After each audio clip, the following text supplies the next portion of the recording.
Hello बच्चों, तो आज का जो टॉपिक हम डिस्कस करेंगे उस टॉपिक का नाम है electric field intensity due to thin infinite plane sheet. ये डेरिवेशन क्लास 12 फिजिक्स की बहुत ज़्यादा इंपॉर्टेंट डेरिवेशन है। यहाँ से अच्छे खासे न्यूमेरिकल्स भी पूछे जाते हैं। इस डेरिवेशन से जो हम फॉर्मूला अभी प्रूव करेंगे उस फॉर्मूला पे बेस्ड अच्छे खासे न्यूमेरिकल्स और एमसीक्यूज भी क्वेश्चन पूछे जाते हैं। ठीक है, तो स्टार्ट करें। सबसे पहले आपको एक चीज़ पता होनी चाहिए, मैंने एक चीज़ पढ़ाई थी, कंटिन्यूअस चार्ज डिस्ट्रीब्यूशन पढ़ाया था। उसमें मैंने पढ़ाया था linear charge density, surface charge density, volume charge density पढ़ाया था नहीं पढ़ाया। तो यहाँ पर आपको एक चीज़ कम पता होना चाहिए, जो सरफेस चार्ज डेंसिटी होता है बच्चों। ठीक है, सरफेस चार्ज डेंसिटी के लिए हम कौन सा फॉर्मूला यूज करते थे? सरफेस चार्ज डेंसिटी को किससे डिनोट करते थे? सिग्मा से, और इसका फॉर्मूला था Q/A। आप इसकी यूनिट भी बता सकते हो, कूलम अपॉन मीटर का स्क्वायर। ठीक है, coulomb upon metre square is the ऐसा unit of surface charge density.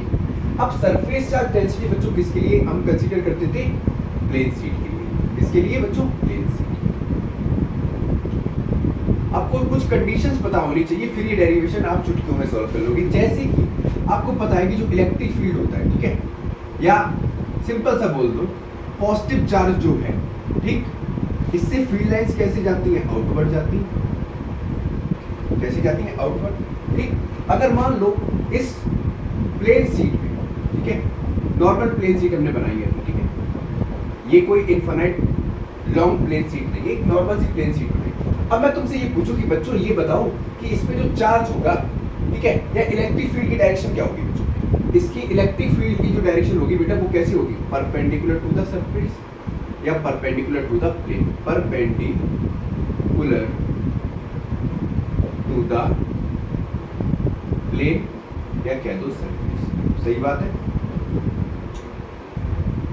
अगर मैं यहां कहीं इसके आसपास का एरिया कंसीडर करूं, मान लो ये वाला स्मॉल एरिया कंसीडर कर रहे हैं, ठीक है, तो जाहिर सी बात है अगर गॉस थ्योरम के हिसाब से यहाँ पर हमको एक इमेजिनरी गॉसियन सरफेस बनानी पड़ेगी। ठीक है, हमने क्या किया, यहाँ पर एक इमेजिनरी गॉसियन सरफेस बना लिया। तो ये चुन्नू सा जो रीजन है, यहाँ का एरिया हम क्या ले सकते हैं? डीए। डीए क्या है? एक स्मॉल एरिया है। ठीक है, अब जो डीए है जाहिर सी बात है ये क्या है? एरिया वेक्टर है। क्या है? Area vector. तो याद रखना कुछ टर्म्स कि डीए में जब लिखूंगा तो क्या है? वो एरिया वेक्टर है। और जो एरिया वेक्टर होगा बच्चों, ये कैसा होगा?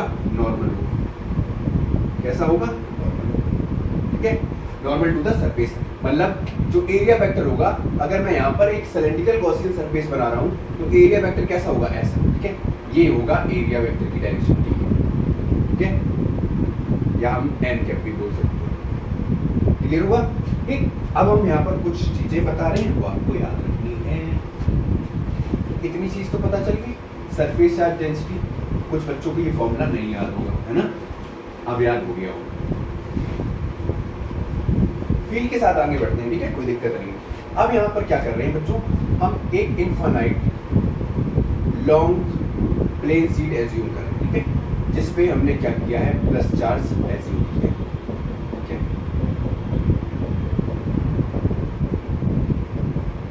अब जाहिर सी बात है ये infinite long thin plane sheet है।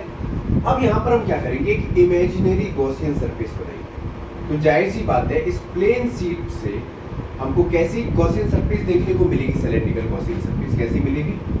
सिलेंड्रिकल। याद रखना, सिलेंड्रिकल गॉसियन सरफेस। और ये कैसी होगी बच्चों? इमेजिनरी होगी। कैसी होगी? इमेजिनरी गॉसियन सरफेस होगी।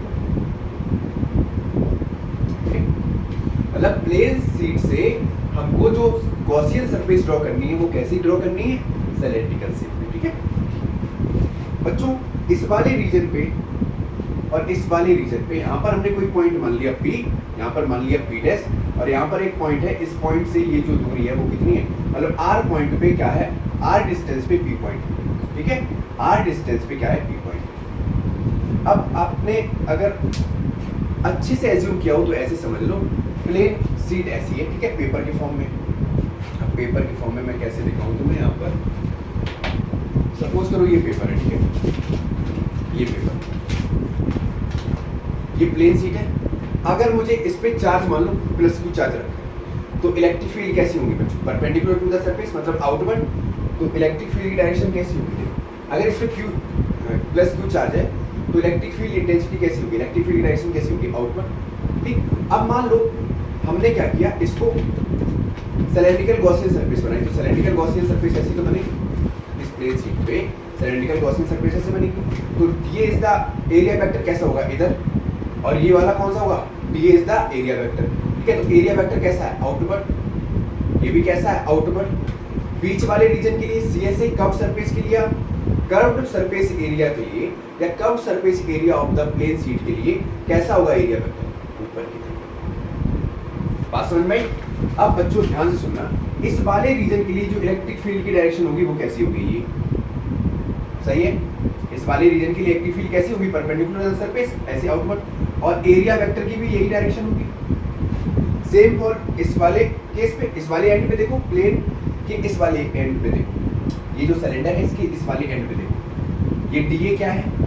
आउटवर्ड। इलेक्ट्रिक फील्ड भी कैसी होगी? आउटवर्ड। सेम यहाँ पर एरिया वेक्टर कैसा होगा? आउटवर्ड। और इलेक्ट्रिक फील्ड की भी डायरेक्शन कैसी होगी? आउटवर्ड। मतलब जो इलेक्ट्रिक फील्ड है और एरिया वेक्टर दोनों आपस में पैरेलल होंगे। कहाँ पर? सिलेंडर है ना, उसके कॉर्नर पे। ठीक है, तो ये वाला रीजन मान लिया, फर्स्ट वाला बोल दिया, ये वाला सेकंड मान दिया, और इस बीच वाली रीजन पे ये मान लो, सपोज करो मैंने डीए रीजन लिया। ठीक है, तो यहाँ पर जो एरिया वेक्टर होगा वो कैसा होगा?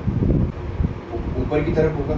और इस प्लेन से जो इलेक्ट्रिक फील्ड होगी वो कैसी होगी? आउटवर्ड इधर। एरिया वेक्टर कैसा होगा और इलेक्ट्रिक फील्ड कैसी होगी? ऐसी। तो यहाँ पर एरिया वेक्टर और इलेक्ट्रिक फील्ड के बीच में कितना एंगल है? थीटा कितना है? 90 डिग्री। यहाँ पर एरिया वेक्टर और इलेक्ट्रिक फील्ड के बीच में एंगल कितना है बच्चों? और यहाँ पर भी कितना हो जाएगा? 0, सॉरी 180 ना बोलो, 0। ठीक है, एंटी पैरेलल हो जाएगा 180, ऐसे कितना होगा? 0 होगा। समझ में आ गया? पैरेलल के केस में 0, एंटी पैरेलल के केस में हम 180 लेंगे। ठीक है, बात समझ में आई? तो यहाँ पर एरिया वेक्टर और इलेक्ट्रिक फील्ड के बीच का एंगल कितना है? 0। यहाँ पर भी कितना है? 0। तो यहाँ पर कितना है बच्चों? 90 डिग्री। ठीक है, आपको पता है अकॉर्डिंग टू गॉस लॉ क्या होता है?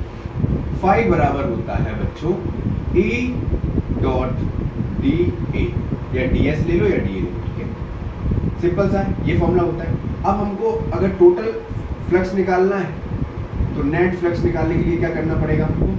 हमको करना पड़ेगा integration E dot D A plus, ये फर्स्ट वाले रीजन के लिए है, integration E dot D A, ये सेकंड वाले रीजन के लिए, वैसे ही सेम और integration E dot D A, ये थर्ड वाले रीजन के लिए। ठीक है, अब फर्स्ट वाले केस के लिए कितना है बच्चों? यहाँ पर अगर इसको हम सॉल्व करेंगे तो ये आएगा E D A cos theta 1 plus E D A cos theta 2 plus E D A cos theta 3। अब सर हमने जो इलेक्ट्रिक फील्ड इंटेंसिटी एज्यूम की है, मतलब पूरी प्लेन के लिए, पूरी प्लेन शीट के लिए जो इलेक्ट्रिक फील्ड है वो हमने कैसा लिया है? कांस्टेंट लिया है। कैसा लिया है? कांस्टेंट। ये तो आपने बहुत पहले फ्लक्स वाले फॉर्मूला में पढ़ी रखा होगा। इलेक्ट्रिक फील्ड को हमने क्या किया है? कांस्टेंट लिया है। ठीक है सर, अगर हमको यहाँ पर सॉल्व करना है तो फाई नेट अगर हम सॉल्व करेंगे तो बच्चों ध्यान से देखो, E D A cos 0 plus cos 0 है। ठीक है, E D A cos, again centre वाले पार्ट में, ये थर्ड वाला रीजन है, ये सेकंड वाला, यहाँ पर भी cos 0 ले लो, और इस वाले थर्ड वाले के लिए ई डी ए कॉस कितना होगा बच्चों? 90। कॉस कितना होगा? 90। अब बच्चों cos 90 कितना होता है? 0। ये तो 0 हो गया। ये cos 0 कितना होता है? 1। अगर मैं इसको सॉल्व करूँ यहाँ पर, ये हटा दो, डायग्राम हटाओ, देखो फील्ड के साथ समझो। अब मैं यहाँ पर हमने निकाल लिया फाई नेट, अगर निकालेंगे नेट फ्लक्स निकालेंगे तो कितना आएगा बच्चों? E D A plus E D A, इतना ही तो आएगा। सिंपल सा है। अब जाहिर सी बात है, अगर मैं इसको और सॉल्व करूँ, इंटीग्रेशन कर दूँ, अब आपको ये चीज़ पता होगी कि स्मॉल एरिया का इंटीग्रेशन क्या होता है? Larger area.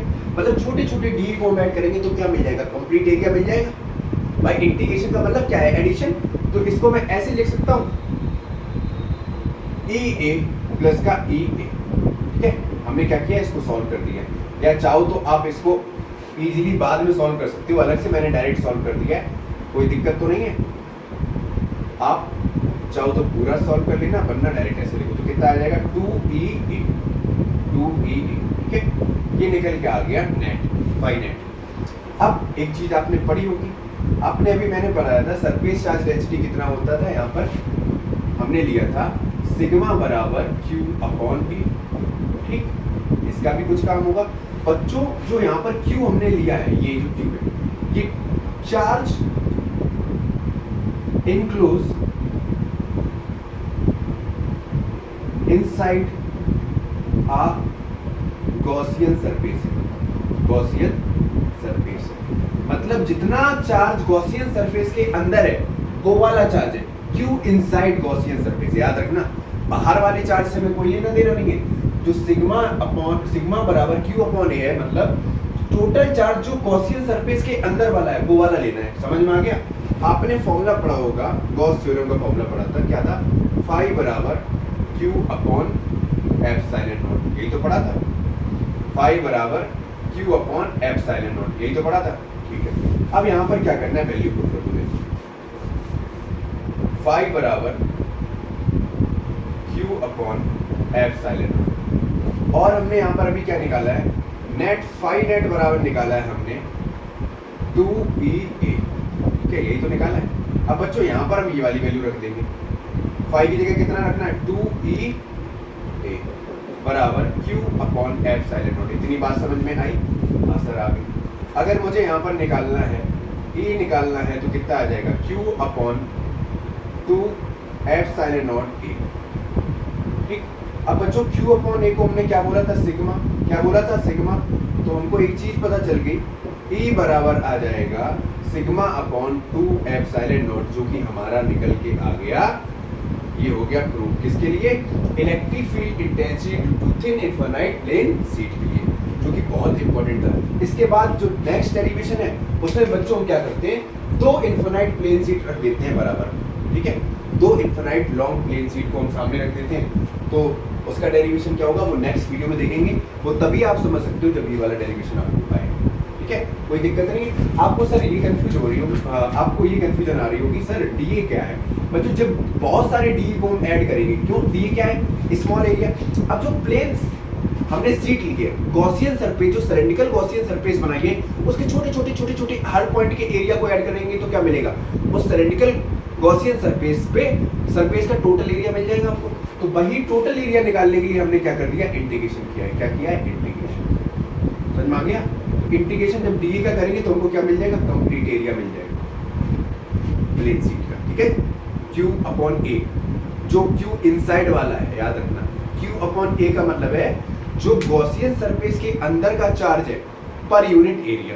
क्लियर हो गया? Is the surface charge density. कोई दिक्कत? नोट कर लेना।